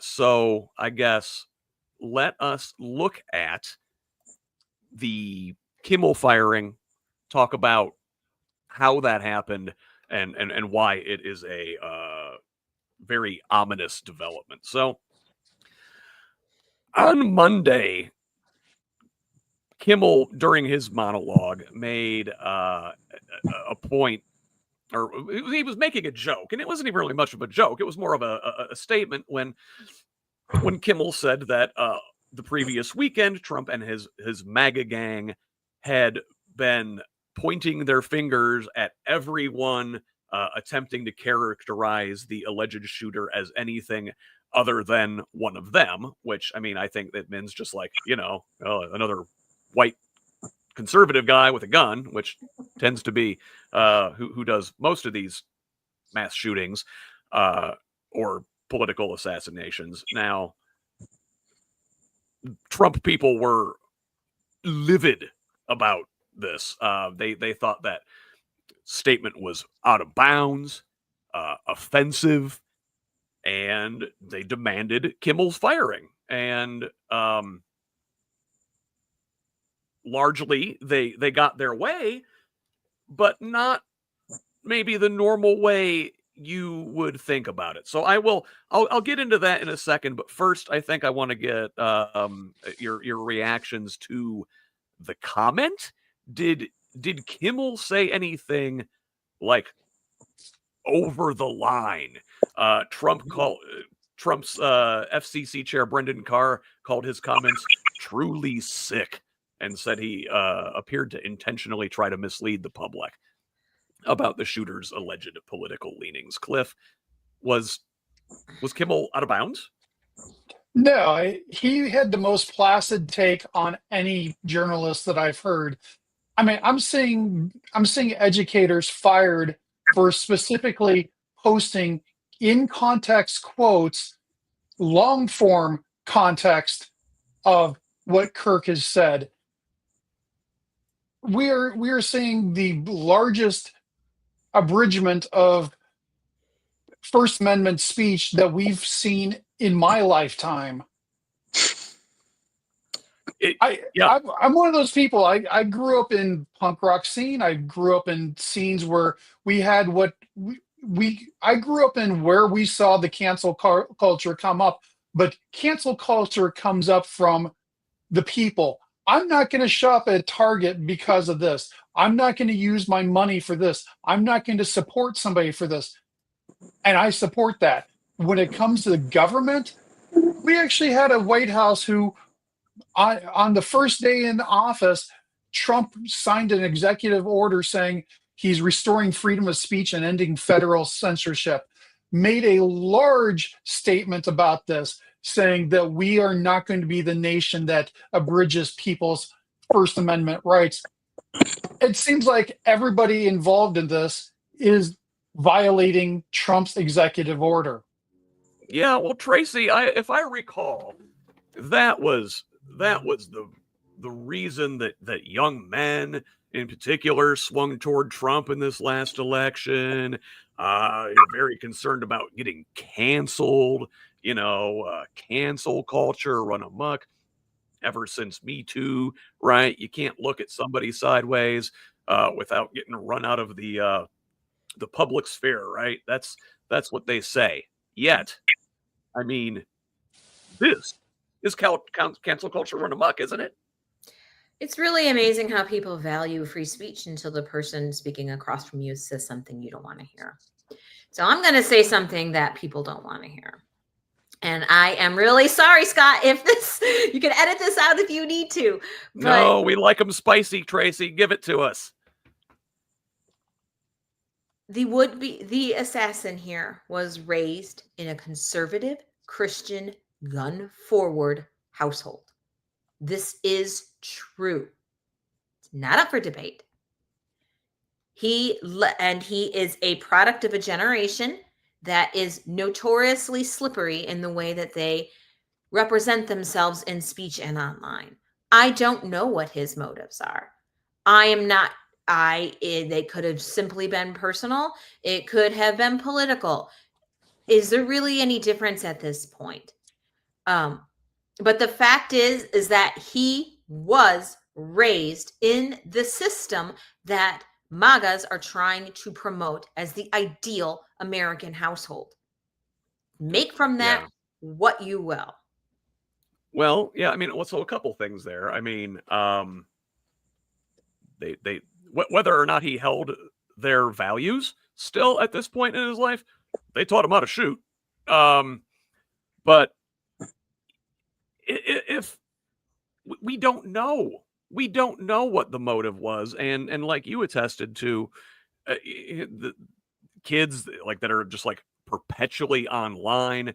It's there's a mishmash of right and left, and they don't line up neatly, and it's mostly just like nihilism and memes, and it's like I don't like any of the things that are going on, but in the hours immediately after the shooting, the right was calling for blood, before we knew anything.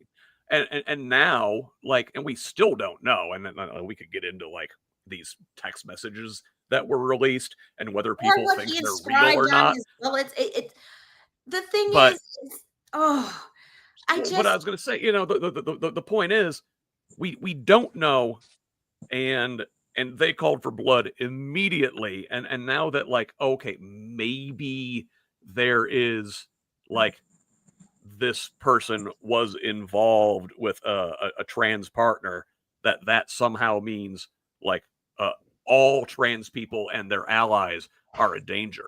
We talked about the use of the terrorist label, with these Venezuelan drug boats.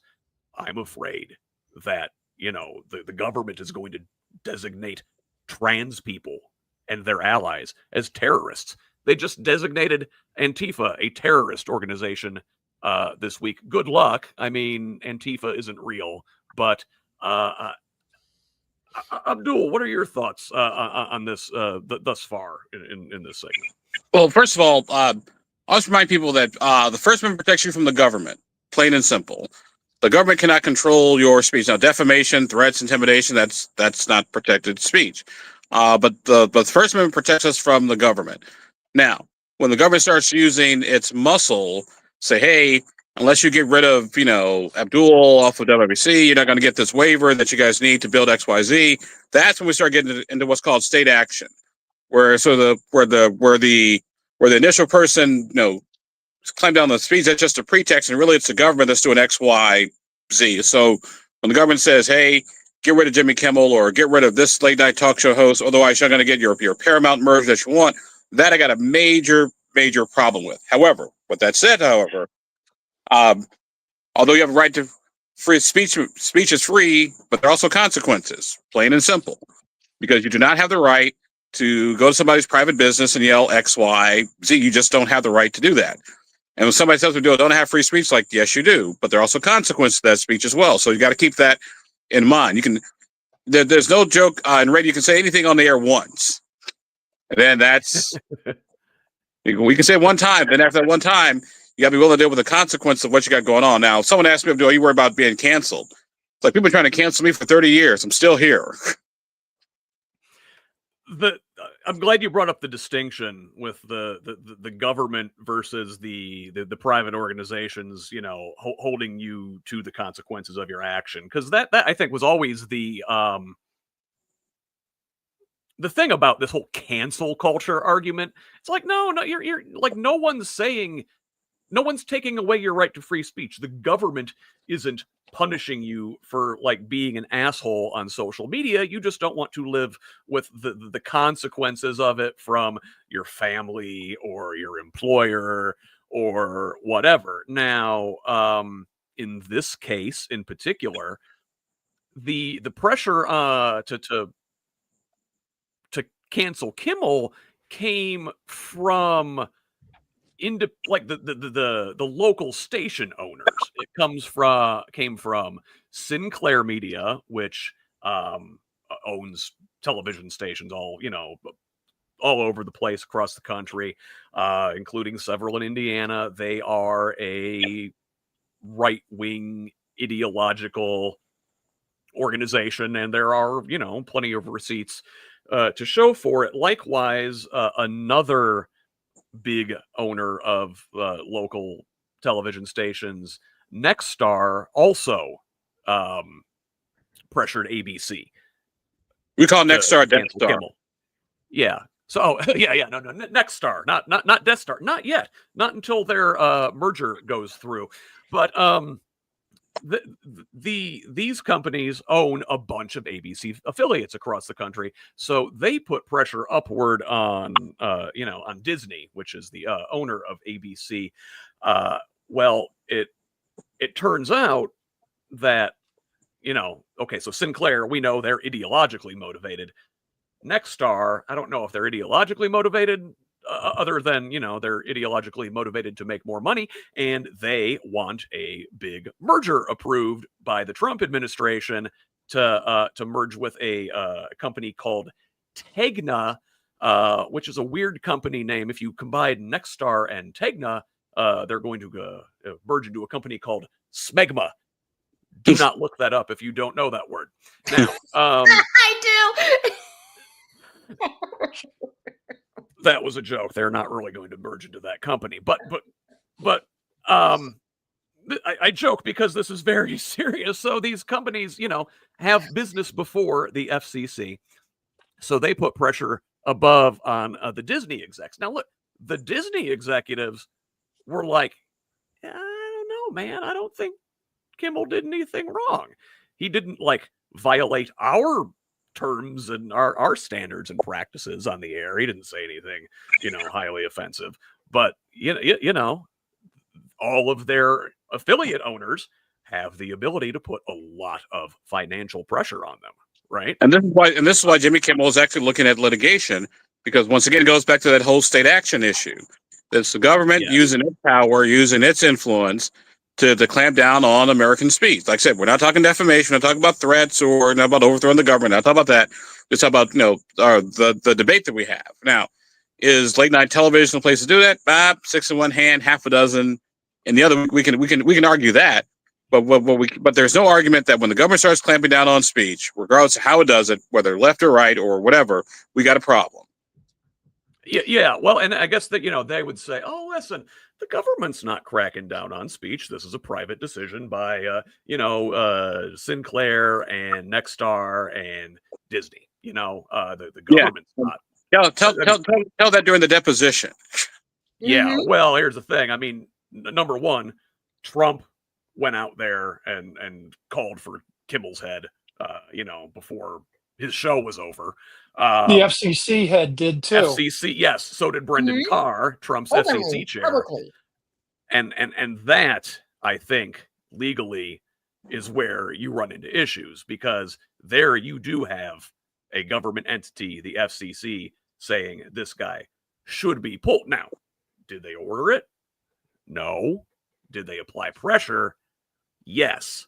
And I guess, Abdul, that's you're into the point where you're splitting hairs legally, yeah. No, that's splitting hairs. It's pretty sure about this. There's no hair to split. Just ask Cliff. I mean, plain and simple. Yeah, I mean, the executive order that came out January 20th of this year says ensures no federal government officer, employee, agent engages or facilitates in any conduct that would unconstitutionally abridge the freedom of speech of any American citizen. We are not to use any taxpayer resources to engage or facilitate in any conduct that would unconstitutionally abridge freedom of speech of any citizen.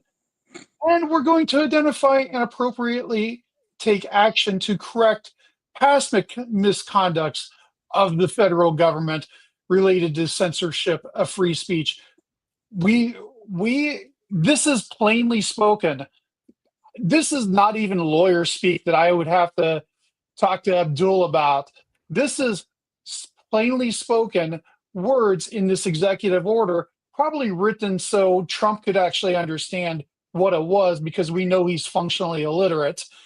But this is set up in this executive order stating that anybody from the federal government who abridges First Amendment is in violation of our governing rules at this moment. And I'll tell you what, we found some strange allies on this week. On the left, I found myself this week agreeing with Ted Cruz, who came out against this strongly on his podcast, with Matt Walsh, who, the ultra far-right Catholic fascist on his podcast came out against this, as did Tucker Carlson. And I find myself nodding my head along in agreement with those guys, and then I had to go take a shower. But same. they're right. They are right. Well, they have their eyes. They have enough critical thinking skills to be able to think outside of the moment and down to tomorrow and the day after, and to the potential for a democratic retake of our houses of government. And then what's going to happen to them then? You know, and here's the thing. This is where I'm like conflicted in a way. Because listen, I'm big First Amendment guy, big fan, huge advocate of being able to say what you want over whatever kind of platform you have. That's what I do here.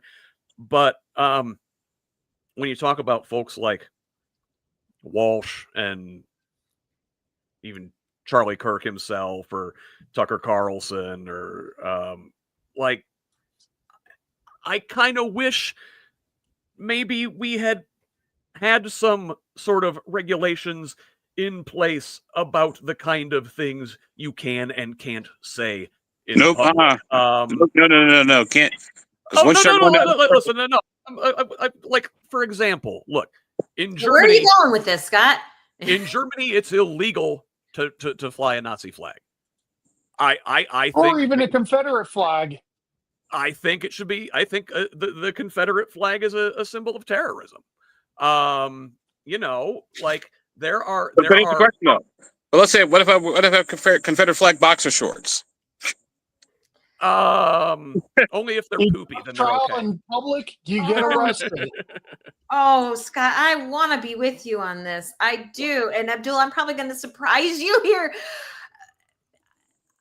I don't. Oh, the slippery slope of that. It just goes against my grain. I know. But so look at like the fairness doctrine. Okay, so like Brendan Carr, he talked about broadcasting in the public interest. Which is, actually that is in the FCC. That's what their job is to do, is to make sure people are broadcasting in the public interest. Well, if you look back at like the 80s when we undid the fairness doctrine, or the Telecommunications Act of 1996, like these things have basically allowed hate speech to proliferate. It has allowed propaganda to call itself news. I mean, here's my problem with the fairness doctrine. The fairness doctrine was invented when only basically 3 television stations. Television stations, maybe an independent network, maybe a couple of radio stations in town. Now, with so many different mediums and so many different forums for people to get their information and misinformation, that's their choice. And we start talking about the fairness doctrine. Okay, well, does Fox, does MSNBC counteract the fairness doctrine for Fox? What about CNN? What about CNBC? You have so many media outlets. What about my podcast? What about this show?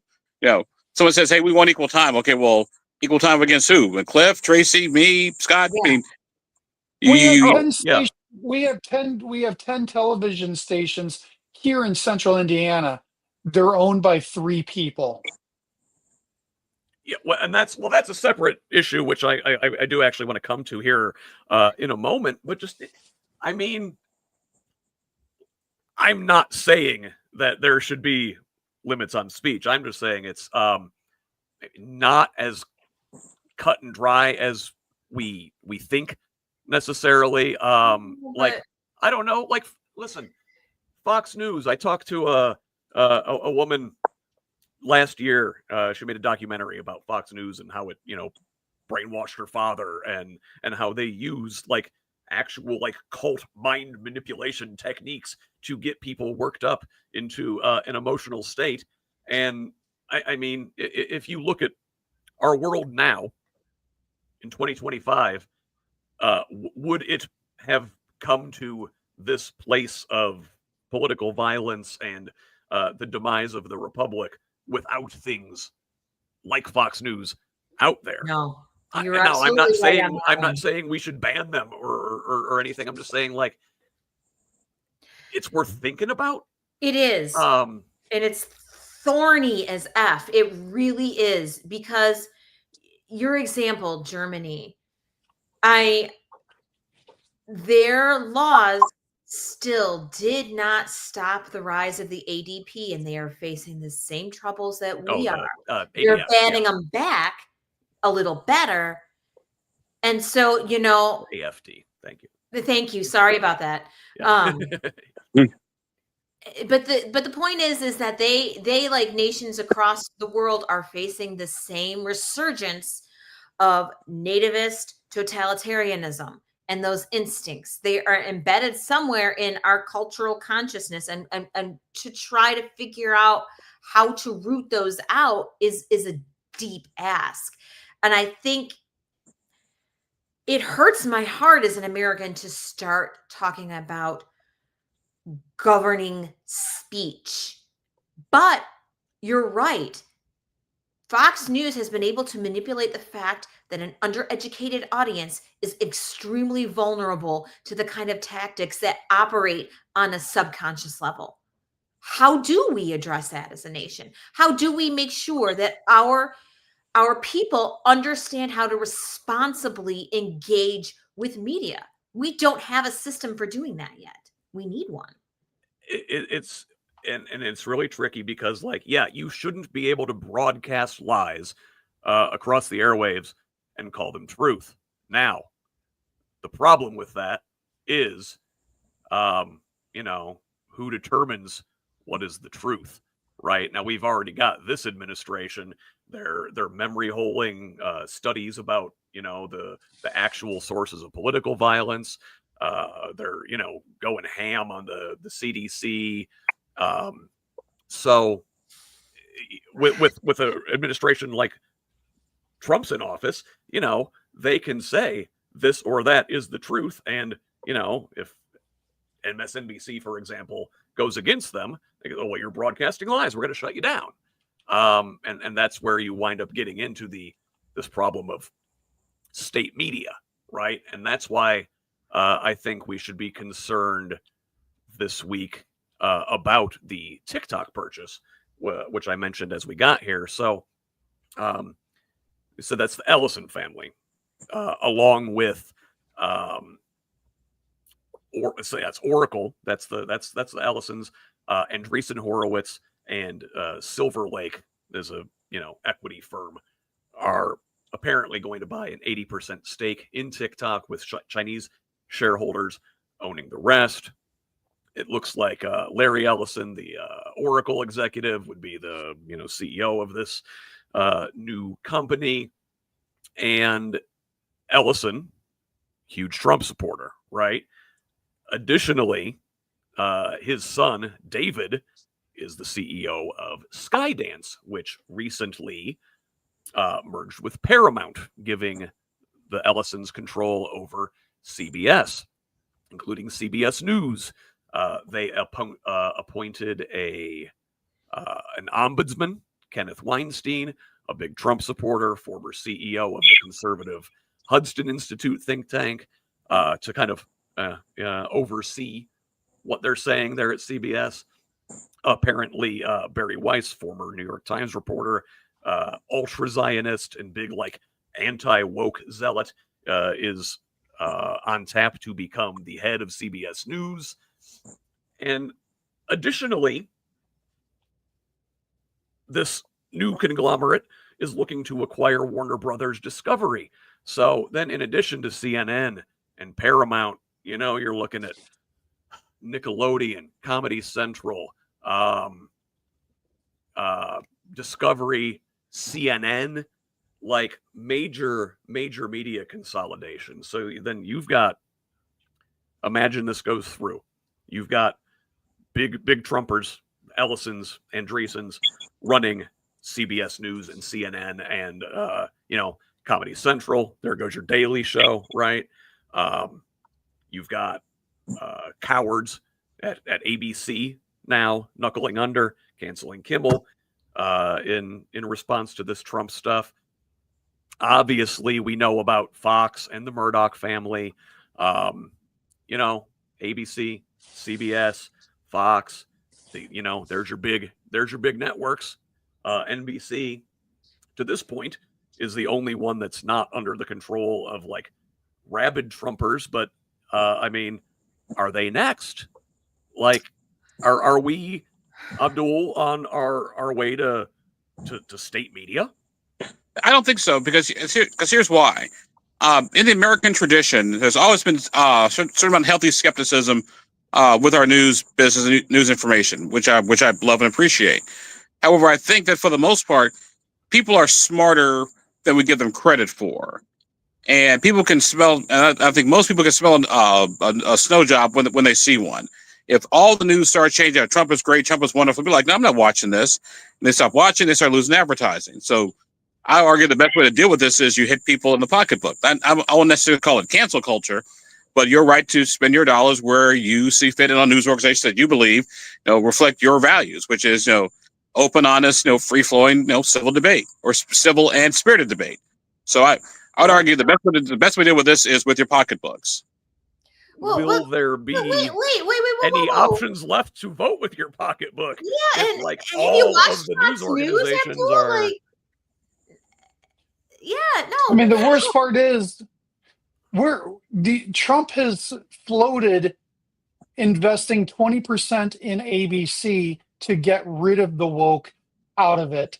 He's said he's going to put 20% of the government, he's going to buy 20% for the government of Disney to root out woke. That is government sponsored, that is state sponsored speech. But it goes back to what I said before, which is, once again, the government is using government money and government resources to stifle speech. That's called state action, which is a whole different ball of wax. Abdul, I would have agreed with your take on the American intelligence and the ability to interact skeptically with news if it appears to be slanted. But, I mean, that's all Fox News is obsequious Trump coverage. Like, the biggest shows there are nothing but, and they are lapping it up like it is cat milk. Like, they are not engaging any critical thinking with any of that. But Fox has the right to do that, plain and simple. Just like you don't have the right to watch. It's like Fox has the right to do what it wants to do, and you have the right to watch and watch other types of get your news information from other sources. People have the right to make bad decisions. What I worry about is that essentially, if this trend continues, all of your mass media is going to be essentially government approved. And for a lot of folks, maybe that's all they're going to get to see. You're going to have to really seek out alternative voices. A lot of folks this week are saying that, like, the First Amendment is dead. This marks the end of the First Amendment. I don't think we're there, and I don't think we're ever going to get there, precisely because this country values our freedom of speech too much. But what's going to happen is the government line will be amplified. ABC, CBS, Fox, NBC, CNN, all of them, government line. We'll still be able to talk. Midas Touch will still be able to go out there and do what they do, but you're going to have. We won't be able to have jobs yourself. You're going to have to. The algorithm won't boost those things, right? Like, you won't see it unless you look for it.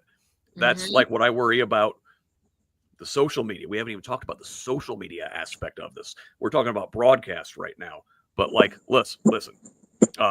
Twitter, X, Elon Musk. That place is a rabid Nazi cesspool. Meta, Facebook, Instagram. They're in collusion with the Trump administration. I mean, left-wing speeches suppressed on there. They know who Facebook has my data. They know who I am. They know what I do. They know what I repost and what I believe. They still keep serving me right-wing slop all the time when I scroll, because I am a 45, 46-year-old white man. Well, a lot of 46-year-old white dudes aren't as discerning as I am, not to toot my own horn. And then TikTok. If if they're next, if that's government line, is there going to be any independent social media where the algorithm isn't suppressing you and only amplifying right-wing speech? That's what I really worry about. Cliff, am I crazy? No, I think free speech is dead. I know you don't think that it's completely dead. It is for the extent of this administration, and if it continues further, I know that even though I work for an institution that celebrates free speech, I'm going to have conversations with my employer because I have not shut up. I am waiting my year and a half until I can retire before I actually say everything that I actually want to say because free speech is dead.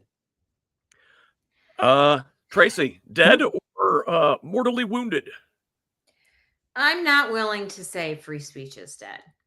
I'm not willing to go down without a fight over my dead body. This nation, if there is no free speech in America, then what the hell are we for? Who are we as a people?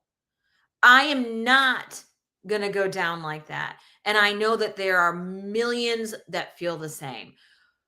I feel like to embrace this nihilistic belief that we can't change things is another dangerous way to go.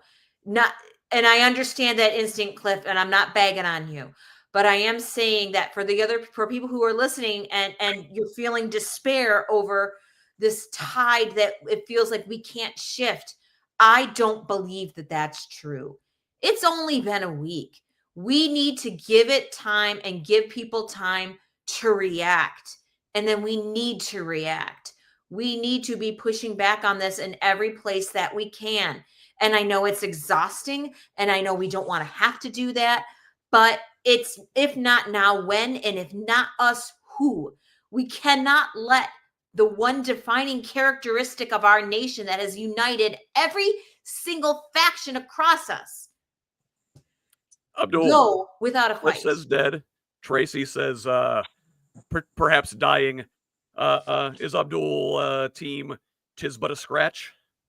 It's only a flesh wound, you know. Go ahead, Or it's mind upon the Holy Grail. I'm not dead. Actually, I'm feeling quite well. I think go for a walkabout now. Here's what you got to keep in mind.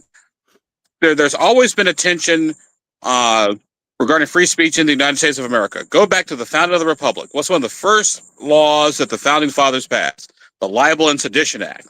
They had the new government, and what can you not do? You can't speak out against the new government. That's late 1780s, early 1790s. So the free speech to a certain degree has always kind of been under attack, at least under the microscope. I do believe that, like I said, in the 21st century, I give people credit. It's like a jury. The jury's always the smartest people in the room. You just got to convince them, hey, here's why you should listen to me. And so in the free marketplace of ideas, I think there's room for everybody to have their conversations. And if people start getting ridiculous and start, moving the news media, the people will react. And the fact that, like I said, I may not agree on Ted Cruz and a lot of things, but Ted Cruz is actually right on this one because Ted Cruz knows he's smart to realize that, hey, you know what? It's not Republicans aren't going to always be running the show. Democrats are going to be running the show sometime in the near future. And if they do, then guess what? They can do all the things to conservatives that to Republicans that Democrats complain Republicans are doing right now.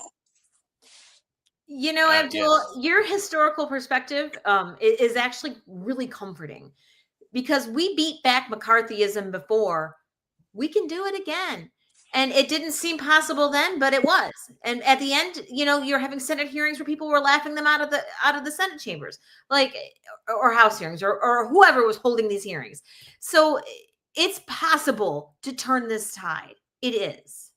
And we have a lot more channels now, and this one we're going to keep using to speak our minds as long as we're allowed to. So let's wrap this thing up. I really want to thank you guys for being here with me today, and you've all provided such interesting takes and wonderful information. I want to give all of the folks out there listening an opportunity to find you. Where are you at? Tracy, where can the good folks find you? I am on Substack. I'm on anywhere you get your podcasts except Apple. I still haven't. And that is at Bluer by the Lake. Bluer by the Lake at .substack.com. Cliff, where can the people see you doing your rabble rousing? The best place to find me for my long form writing is cliffmars.com.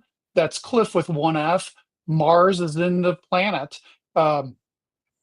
I put out a Substack that I write every several months, it seems like, or Twitter on Mayor Cliff on Twitter, which I picked when Abdul and I were running for mayor of Indianapolis. Wait. You guys very good. ran against each other? We ran against each other. Get out of here. It was in primary. It was in primaries, though. Oh, okay. Yes, yeah. Neither one of them won their primaries. The world would be a better place if both had, I think. Abdul, indiepolitics.org for sure. One of the most indispensable sites for news in the state. Where else are you? You can also find me on Twitter, ATTY Abdul. Don't have a Substack column per se, but my columns end up all over the place. So just do a Google search, Abdul-Hakeem Shabazz, and brace yourself. All right, excellent. Everybody, subscribe to our fine panelists today. They are great, all of them, and I appreciate each of your contributions. I always love when you are here with me. Abdul-Hakeem Shabazz, Cliff Marsiglio, Tracy Martin, thanks for joining me this week. Everybody else, until next time, this has been the Who's Left This Week. Love each other, Indiana.